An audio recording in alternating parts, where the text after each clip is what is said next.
La rédaction reçoit ce matin Caroline Chicard-Keubler, directrice générale du groupe Montblanc Média, pour nous parler de la saison 2 de Top Fab avec Audrey. Bonjour Caroline.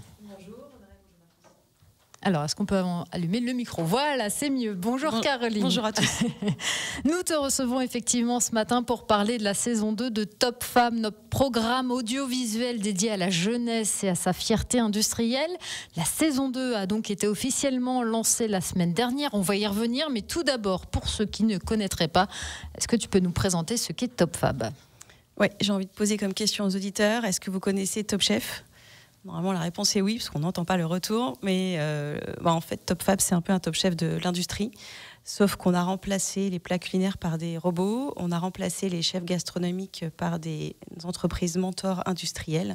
Et puis, on a remplacé les candidats par des élèves.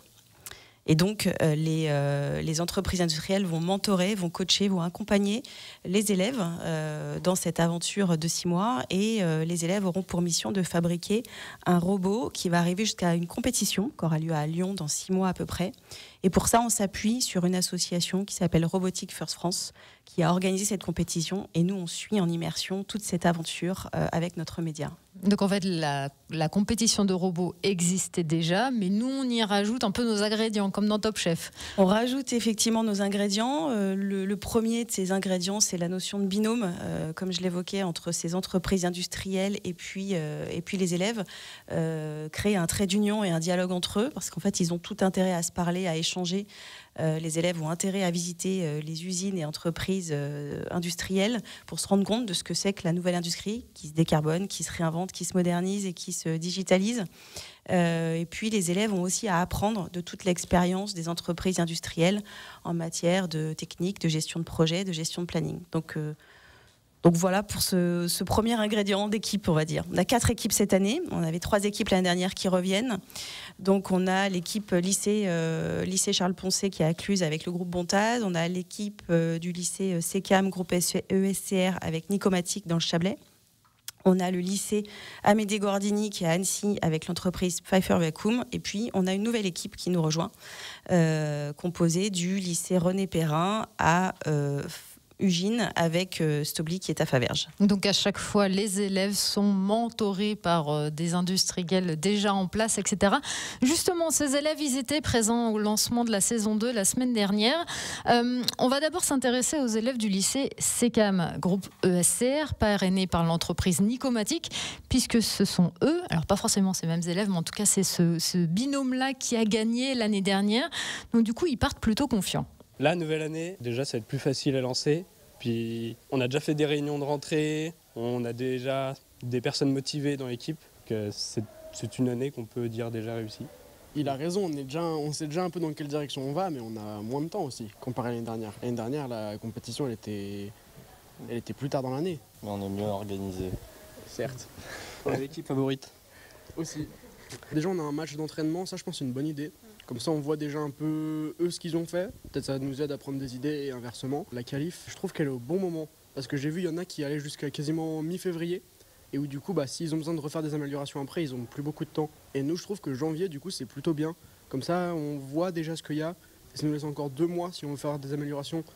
Donc je pense qu'on est au bon timing pour les qualifs. Nous avons décroché la première place l'année dernière. C'est clair que c'est une sacrée responsabilité. Il y a la première place à défendre. Donc cette année, le calendrier il a l'air d'être beaucoup plus dense que l'année dernière. Houston ne peut qu'être une motivation de plus pour aller au but. On l'a fait. On sait qu'on sait faire. Donc place aux joueurs. On a vu la nouvelle équipe et avec son partenaire, on flippe un tout petit peu. Après, les 2 autres équipes, on sait qu'on les a battues facilement les dernières. Et je pense que ça sera pareil cette année. Il n'y a pas de raison que ça se passe autrement. Et puis voilà, quoi. Bon, on va gagner. Donc ça, ce sont les élèves du lycée SECAM Groupe ESCR avec le chef de projet industriel de l'entreprise Nicomatic, Vincento Piazza. On l'a entendu, ils sont assez confiants parce qu'ils savent à quoi s'attendre. Au contraire, on le disait, Caroline, il y a une nouvelle équipe, un nouveau binôme qui rentre en lice cette année. C'est le lycée René Perrin à Ugine, parrainé par l'entreprise Stobli. On écoute justement les premières réactions à chaud et l'état d'esprit des élèves et de leur mentor Baptiste Ligo, qui est le Global Service Leader à Stobli. Personnellement, moi, je suis quand même stressée. Enfin, genre, pour tout le projet, bah oui, certes, il y a vraiment plein d'étapes.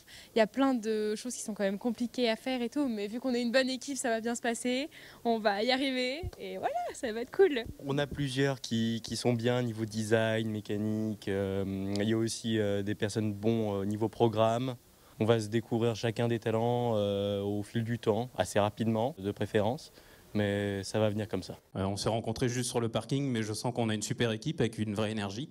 Je suis assez convaincu que c'est cette synergie entre notre expertise technique, ce passé commun avec le lycée René Perrin, cette envie de réussir, qui va faire qu'on va relever ce défi ensemble. On est prêt et on va gagner. On est là pour gagner, du coup, on va être prêt pendant ces différentes périodes et on va y arriver, je pense. Je pense pas, on est sûr qu'on va gagner.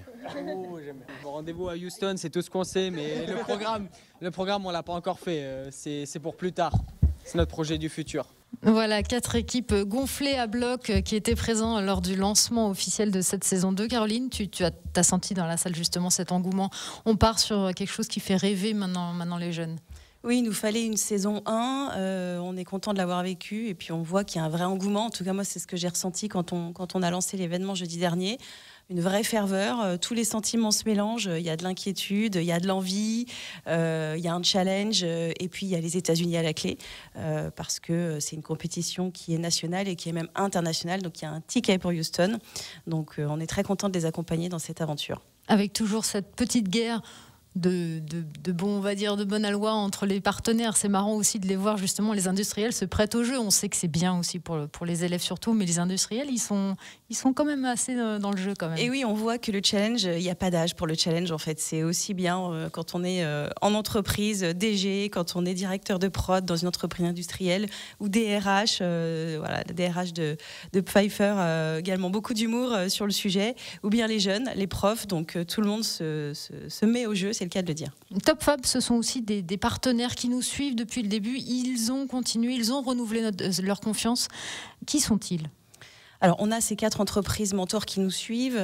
On a également le Crédit Agricole des Savoies qui nous accompagne dans cette aventure. D'abord parce qu'ils croient à cette démarche-là d'accompagner les jeunes par cette dimension de challenge, de robot et cette tribune médiatique surtout qu'on crée, qui n'existe pas, qui est une première en France. Donc, on est très content de l'avoir inventée et de l'avoir mise en place. Et puis, le Crédit Agricole des Savoies va également apporter une bourse financière. On parlait des ingrédients tout à l'heure, là on parle du deuxième, pour une classe de jeunes, pour même 2 classes de jeunes qui vont être les plus communicants, les meilleurs communicants autour de ce concours et des robots. Donc on est très content de collaborer avec eux là-dessus. Une cérémonie de remise de prix aura lieu au mois de mai pour récompenser, en plus du concours de robots, 2 classes les plus communicantes, les plus créatives, que ce soit sur les réseaux sociaux. On préfère sur TikTok ou Instagram voir des choses vraies, des contenus vrais que des fake news, en tout bon média qui se respecte, que nous sommes. Et puis un deuxième prix qui va être le prix de la communication, on va dire, interne à l'établissement et puis auprès des parents. Donc, si vous êtes parents d'élèves de lycée qui participent, attendez-vous à entendre parler de Top Fab et à aller regarder tous les contenus sur nos plateformes. Et à entendre votre enfant dire « Abonne-toi à notre page », c'est très important, il y a un prix à la clé. La saison 2 de Top Fab, on va y revenir avec Caroline Chicard-Kubler, la directrice générale du groupe Montblanc Média, juste après la pause. La rédaction reçoit Caroline Chicard-Kubler, directrice générale du groupe Montblanc Média, pour nous parler de la saison 2 de Top Fab avec Audrey Bourdier. Oui, Top Fab, notre programme audiovisuel dédié à la jeunesse et à sa fierté industrielle. Alors, on l'entendait juste avant la pause avec les élèves qui sont qui ont hâte de commencer ce concours, surtout qu'à la clé, il y a un peu le Graal, un voyage aux États-Unis pour la compétition, la finale internationale à Houston. Mais avant ça se mérite le billet pour les États-Unis. Il y aura plusieurs étapes. Oui, il y aura plusieurs étapes, des étapes qu'on crée et puis des étapes que Robotics First France, donc l'association maîtresse du concours, crée. Donc une première étape qui va avoir lieu mi-décembre, le 12 décembre, qui sera un match d'entraînement donc pour les 4 équipes de Top Fab. Donc on va les suivre sur cette journée-là. Il aura lieu au CETIM, donc qui est à Cluse et également en lien avec le SNDEC. Donc ça va permettre pour eux de se rendre compte de ce que c'est qu'un match. Ils vont commencer à se confronter et puis ça leur donne une première étape pour commencer à fabriquer leurs robots. Donc ça, c'est la première étape avant les vacances fin décembre. Et puis ensuite, on aura une deuxième étape qui se déroulera le samedi 25 janvier. donc à Marna, donc au cœur de la communauté de communes Cluse-Arvé-Montagne, qui nous soutient également. Donc là, c'est un match qualificatif. Donc on va y retrouver sur cette journée une quinzaine d'équipes qui seront venues de la Haute-Savoie, de la Savoie et puis de l'Ain. Donc on aura nos 4 équipes qu'on suit et puis d'autres. Et là, il en restera 7 ou 8 sur les 15 qui vont se qualifier pour la compétition nationale à Lyon. Et celle-ci aura lieu le samedi 22 mars. Et c'est à l'issue de cette compétition que, on va dire, les meilleurs et les plus philosophes par rapport à leur manière de fabriquer le robot auront leur ticket pour partir à Houston aux États-Unis. Donc la promesse, c'est du cœur de la Haute-Savoie jusqu'à Houston, point d'interrogation. Voilà, vous êtes jeunes, collégiens, lycéens, parents, cette aventure vous intéresse, suivez toute la docu-série qu'on a créée pour pouvoir les suivre sur radiomontblanc.fr. Donc c'est une docu-série en 5 épisodes qu'on va retrouver à peu près toutes les 6 semaines. Donc premier épisode mi-octobre, qu'on a coproduit avec PVS Compagnie, qui est également une entreprise d'ici et qui fait un travail exceptionnel à nos côtés.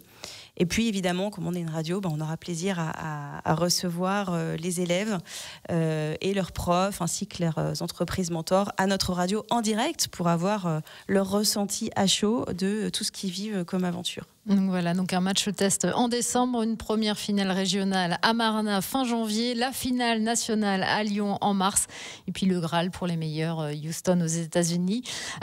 Si la saison 2 est lancée là aujourd'hui, c'est que la saison 1 a été un succès, et en plus sur plusieurs points différents. Oui, c'est ce qu'on voulait démontrer, c'est-à-dire que de l'idée au projet, il y a souvent un pas de géant, mais alors de l'idée au projet à un succès, encore plus. Et c'est vrai qu'en une année, on a réussi à faire cette démonstration, parce qu'on a une étude qui a été menée par le cabinet Infusion, qui démontre en fait à l'issue de questions qu'on a un vrai changement de perception sur l'attractivité des métiers de l'industrie, grâce à ce programme audiovisuel Top Fab. Donc on est content d'avoir pu démontrer que, comme il y a Top Chef il y a 15 ans en arrière, grâce à une tribune médiatique qui donne la parole, qui crée du dialogue, qui fait avancer le sujet, eh bien on avance sur cette attractivité des métiers. On a une croissance à 2 chiffres sur l'attractivité du secteur, sur l'attractivité des métiers. Donc on est très content de cette réalisation. Et puis également, on le voit dans les témoignages des directeurs de lycée, des élèves, de leurs parents, où on a eu des témoignages absolument fous sur l'énergie, l'engouement et puis les étoiles dans les yeux que ça a donné auprès des jeunes, de combiner challenge, robot, médias et puis promesses. Voilà. Et d'ailleurs, la docu-série de la saison 1 a été un carton parce qu'on a plus de 500 000 vues. Qui est toujours disponible, cette docu-série. Qui est toujours disponible, voilà. Donc n'hésitez pas à aller sur le site de Radio Mont-Blanc, hein. Tous les épisodes sont disponibles.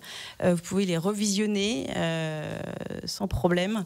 Pour voir à quoi ça ressemble. Voilà, pour se préparer pour la saison 2, exactement. Et justement, tu le disais, un lien vraiment entre industrie et jeunesse, qui est l'objectif de Top Fab, qui se vérifie aussi, ne serait-ce que par un exemple. Par exemple, l'année dernière, avec le fameux binôme Nicomatic et le lycée, qui s'est vraiment transfiguré finalement. Oui, on a un élève qui a participé à l'aventure du lycée SECAM, groupe ESR à Saint-Joire, qui maintenant est alternant chez Nicomatic. Donc ça commence, le sujet du recrutement, il avance et puis il se déploie dès maintenant finalement. Donc on a un nouvel avenir professionnel positif qui se trace.